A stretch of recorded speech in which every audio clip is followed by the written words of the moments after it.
দেখতেই পাচ্ছ বন্ধুরা, আজকে আমরা একটা মাটির ঘরের দাওয়ার মেঝে করছি। তো সিমেন্ট সিমেন্ট লাল লাল সিমেন্ট দিয়ে বর্ডার করা হয়েছে চারিদিকটা, আর খাঁচা করে পুরো ঢালাই করা হয়েছে। তো তোমাদেরও যদি এভাবে কিছু করতে হয় কমেন্ট করে জানাবে বন্ধুরা। দেখতে পাচ্ছ কত সুন্দর লাগছে।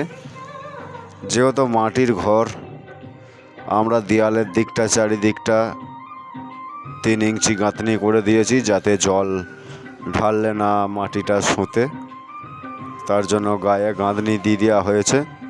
তো বন্ধুরা, আমার চ্যানেলটা একটু সাবস্ক্রাইব করে নেবে, পাশে থাকা বেল আইকনটা একটু অন করে দেবে, তাতে তোমাদের কাছে নতুন নতুন ভিডিও পৌঁছাতে পারে। আর দেখতে পাচ্ছ কত সুন্দর লাগছে। যেহেতু মাটির ঘর, পুরো পাকা ঘরের মতো মেঝে আমরা করে দিয়েছি। তো আজকে আমাদের অনেকটা বেলা হয়ে গেছে, তো এখনও পর্যন্ত আমাদের কিছুটা সময় লাগবে। তো মনে হচ্ছে